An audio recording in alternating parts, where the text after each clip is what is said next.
The Moondrop Starfield. In space, no one can hear you rock! Welcome to 200 Hi-Fi. Nothing but hi-fi, nothing over 200 bucks. I am Evan, and today we are looking at the Moondrop Starfield. Let's dig in. The built-in accessories. These IEMs are rock solid. They are heavy, but they wear really, really easily. I wear them all day long. They're very comfortable. Not a bad thing to say. The stock wire that comes with them is about what you'd expect from a $100, $110 IEM.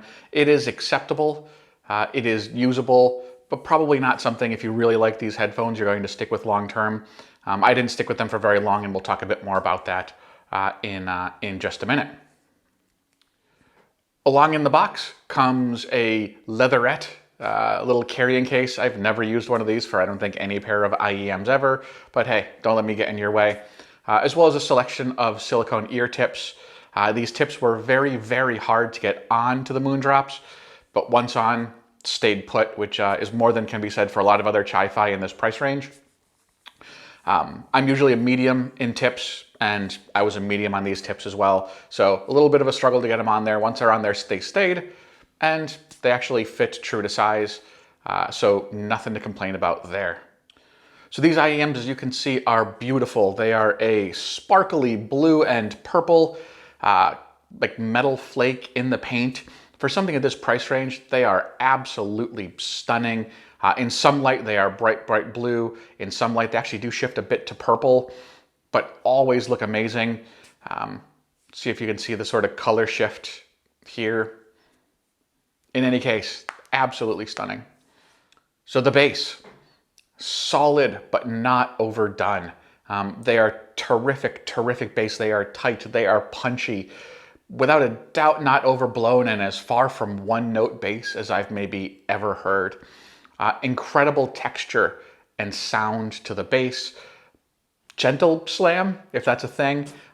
You know, they definitely hit. They hit hard. They're not rattle your eyeballs in your head hard-hitting IEMs, but they absolutely have a tremendous, tremendous sound to the bass.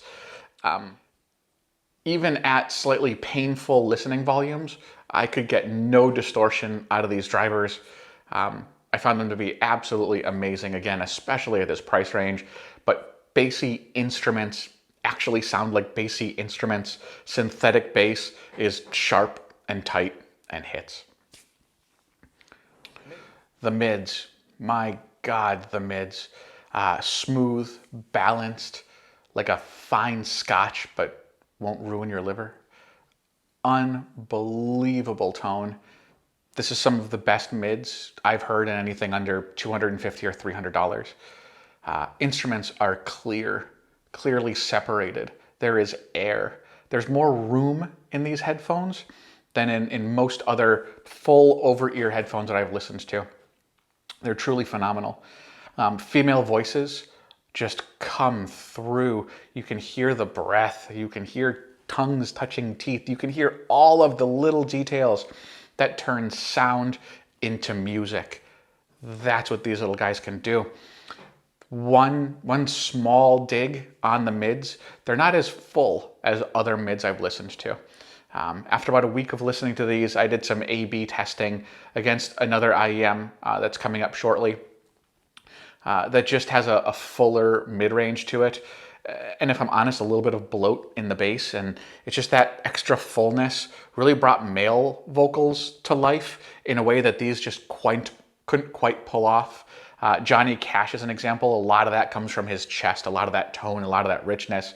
And these just don't hit that as well as some other IEMs I've listened to, but far, far from a deal breaker. In fact, had I not listened to these immediately back to back with those, I wouldn't have noticed. Gotta love these. Gotta get these. All right, treble. Well, what can be said about the treble? You know what? This is going to sound just like I'm talking about the mids again.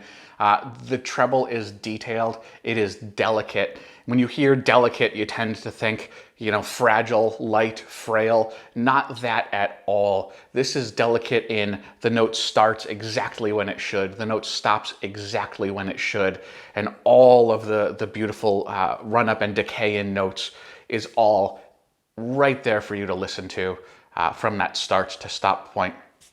In fact, some of the most amazing treble I've heard on these is anything but delicate. Tool's Anima album, the title track, Anima, leads off with this really grungy, really nasty guitar, and it sounds absolutely unbelievable. The distortion is exactly as the distortion was recorded. Not a bit of overrun or overhang in any note. Truly something phenomenal. Again, I'm going to keep saying it, out of a $110 pair of headphones. But they don't just excel in the grungy stuff. Cymbals have that shimmer, that decay afterward that is just so incredibly pleasant. These are never sibilant, they're never sharp, they're never overly bright. In my opinion, they're exactly right on the treble side, and I have a suspicion as to why. Let's talk a little bit about the tech in these IEMs. So when I first saw this carbon nanotube technology in a pair of $109 headphones or IEMs, I sort of called shenanigans. At this end of the market, especially in the chi-fi side of things, a whole lot is done on the marketing side, and maybe 10% of that is actually done on the product side. And this may in fact be the opposite. So let me parse through this technology as best I can sort of figure as to how it works, since the website, clearly a Google Translate from Chinese to English, which makes it a bit difficult to parse apart. As best I can gather, what they've done is they've created a very, very thin polymer membrane in the driver, coated that with some sort of carbon nanotube technology. And if you don't know what carbon nanotubes are, a quick Google search will show you, but basically incredibly light, incredibly tough stuff can be laid on at the atomic level, literally atom by atom, laid on. I think the outcome of that has been a driver that is very, very thin, very, very light.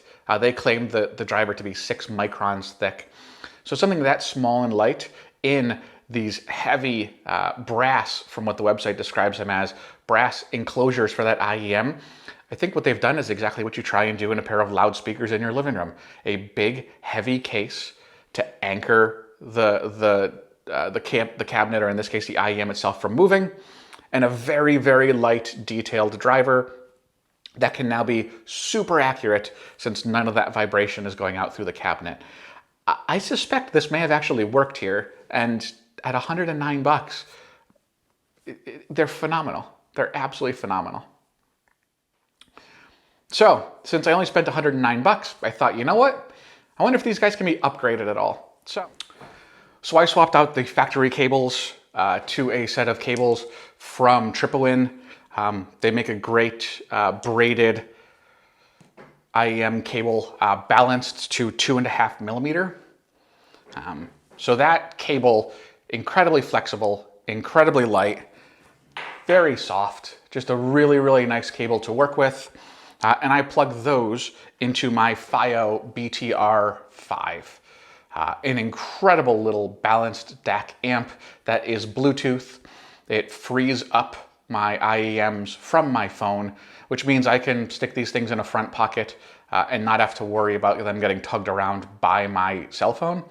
And let me tell you, the difference in sound quality going from a cell phone, I have an Android Galaxy S10, going from the S10 to this little guy, unbelievable difference in detail, unbelievable difference in bass response, really, really brightens these things up. And at $109, if you don't have one of these, yeah, it's the same price as those IEMs. If you don't have one of these for your IEM collection, or just for your sort of daily portables setup, you're missing out. Check these out. Again, they're very inexpensive on Amazon. They're about $110. And the cable I mentioned is right around 25 or 30. Two great sort of steps through upgrade for your Moondrops. And for my all the way upgrade, I've connected these with that Treble balanced cable to my Nutric 2.5 to 4-pin RCA and plugged that into my Monoprice AAA DAC amp. This is one of those THX amps. My God, this in my opinion is one of the true signs of a great piece of audio equipment when you can hear the difference going from amp to amp. These headphones going from a cell phone to that FiO BTR5 to a AAA based Monoprice DAC amp. Absolutely clear differences at each step along that path. And listening to them through that Monoprice, which it's above our $200 channel budget, unfortunately, so we're not going to get a review of those unless maybe I start doing F the Price Fridays, and by that I mean forget the price Fridays. But this has become my standard desk setup. The cans you see over my right shoulder there, they're just for looks. I almost never pull them out. I'm almost always underneath these Starfields connected to that balanced amp. Unbelievable. So to sum them up, are they the best IEM out there? No, absolutely not. Are they one of the best IEMs out there for 110 bucks? Absolutely. This has become my new default answer. When someone asks, what should I buy around 100 bucks? Moondrop Starfields is just the answer. Not a bad thing to say about them. What an entry point this is for anybody who finally is ready to start getting serious. You're tired of your Apple iBuds. You're tired of the AKGs that come with some of those Samsungs. Time to step up a little bit. Unbelievable step up for a non-audiophile. And you know what? For us audiophile guys, what a fun thing to have sitting on my desk during the day. Damn, I love them. All right. Thanks for tuning in today, everybody. I am Evan. This is 200 Hi-Fi. Click like, click subscribe, and we'll catch you on the next one.